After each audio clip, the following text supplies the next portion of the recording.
Hey guys, Level Cap here and welcome to This Week in Gaming, your weekly news update on everything going on in the world of video games. And this week was a wild one. Battlefield 6 has firmly planted the franchise on its path to redemption. Arc Raiders launched its final Server Slam playtest, Steam Next Fest launched with some impressive demos, and much more.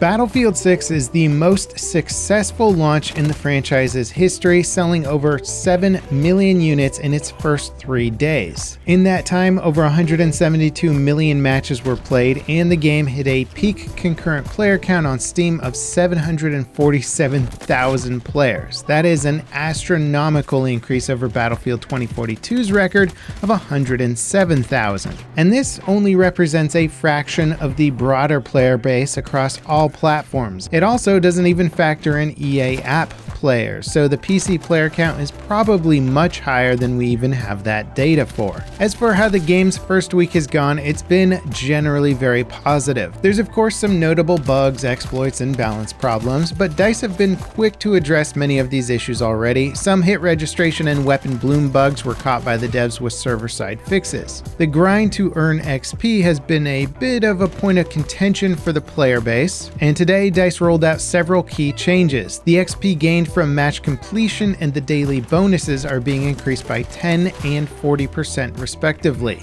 The XP needed to unlock the first 20 attachment ranks is also being reduced, so you'll start earning useful attachments almost twice as fast. The assignments that require career ranks of 20, 23, and 26 will now require career ranks of 10, 15, and 20. DICE are also aware of how obnoxious some of the unlock assignments are, like the PSR sniper rifle requiring 150 headshots at over 200 meters when there's almost no naturally occurring 200 meter engagements in the game. They're currently reviewing and testing new requirements, which will hopefully be rolled out soon. DICE have also reverted changes to the ticket count on Conquest across all maps. Earlier in the week, they reduced the number of tickets across multiple maps in Conquest mode, with some maps going from 100 tickets down to 700. These changes proved to be unpopular since they led to very short matches.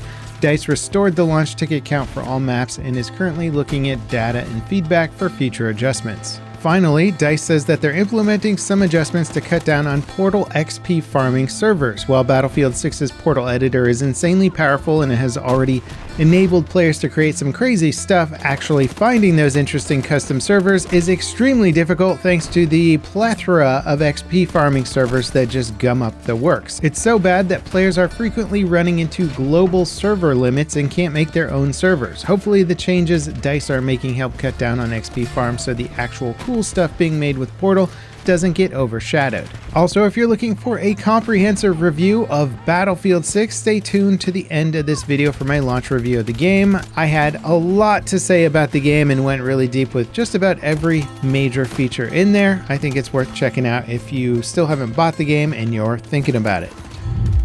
The final playtest for the upcoming third-person extraction shooter Arc Raiders is live right now, and over the weekend, the playtest is open to anyone who wants in and is being used to test server stability. The available content is limited to the Damn Battlegrounds map and includes a mix of early and mid-tier equipment, so don't expect to grind out an entire unlock tree while the playtest is live. The full game launches on the 30th for $40. Now, as for reports of how the playtest is going, there's some reports of players getting disconnected randomly from matches, but considering that the playtest blew past 100,000 concurrent players 2 hours after going live, it makes sense that it might be having some stability issues. And again, that is the point of this whole playtest, is to test the server stability at scale.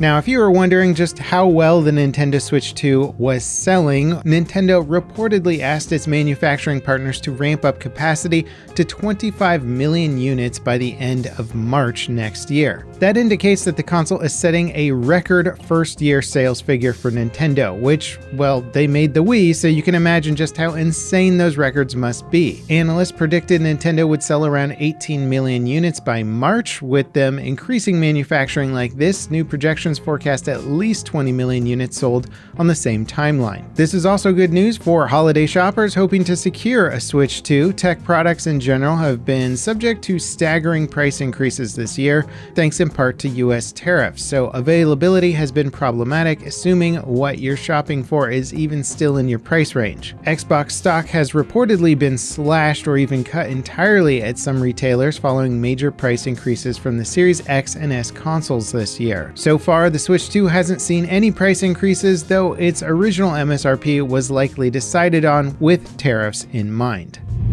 The legal battle between Sony and Tencent over the Chinese company's Horizon clone Light of Motirum took yet another turn. Sony recently filed a lawsuit against Tencent over the game, which is almost a carbon copy of Horizon games.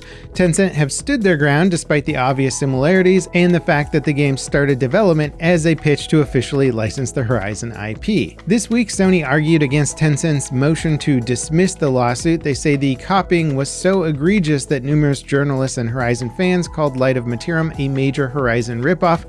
They filed a preliminary injunction to block Tencent from having a red-haired character in Light of Motirum, as well as other story and visual elements that bear close resemblance to Horizon. Marvel Rivals is getting its first PvE event mode on the 23rd. It's a 5-player co-op survival experience against zombie hordes. The mode is aptly called Marvel Zombies and is technically a tie-in event with the recent animated Marvel Zombie show. The playable characters include Thor, Blade, Magic, Jeff, and the Punisher. The devs said that there will be waves of survival against hordes of zombies and boss battles. Reviews are in for the long-delayed Vampire the Masquerade Bloodlines 2. The game is a sequel to the original Bloodlines, which is a cult classic RPG from the early 2000s. And fans of this franchise have really been put through the ringer on the sequel. It was originally announced in 2019 with a 2020 launch date, but in 2021, the developers, Hardsuit Labs, were taken off the project by Paradox Interactive. The release was delayed multiple times as development continued at the Chinese Room, a studio that had previously released Dear Esther and Amnesia: A Machine for Pigs. And despite its troubled development, it seems like reviewers have enjoyed Bloodline 2's writing, characters, and overall storyline, but find it kind of middle of the road in terms of gameplay. Bloodlines 2 officially launches on the 21st. Steam Next Fest kicked off this week with tons of discounted demos for upcoming titles. It might actually be one of the strongest Next Fests ever, with demos from some really anticipated games. Some of the highlights for me are the demo for Road to Vostok, Skate Story, Industria 2, and Painkiller. Road to Vostok's demo is the final update before the game launches in early access and is a massive overhaul of the previous demo content. I've played a little bit of it already and it's very impressive. There's a new dynamic weather and time of day system, hugely expanded maps, more items, and many other improvements. Skate Story is a psychedelic spin on games like Skater XL and EA Skates franchise with some insane visuals. Industria 2 is an upcoming single-player FPS that's going for maximum realism in a sci-fi dystopian setting. And I've already done a dedicated video on Painkiller, which left me impressed. If you're looking for a modern Doom game but with an emphasis on co-op, Painkiller is it. There's tons of other great-looking free-to-play demos, and I'd be curious to know if any of you guys have some favorites that I should be checking out. And that wraps it up for today's episode of This Week in Gaming. As always, guys, I hope you enjoyed this weekly news recap. And if you want to check out my Battlefield 6 review, check it out here. I highly recommend it. As always, thank you guys so much for watching, and I'll see you next time. This is Level Cap signing off.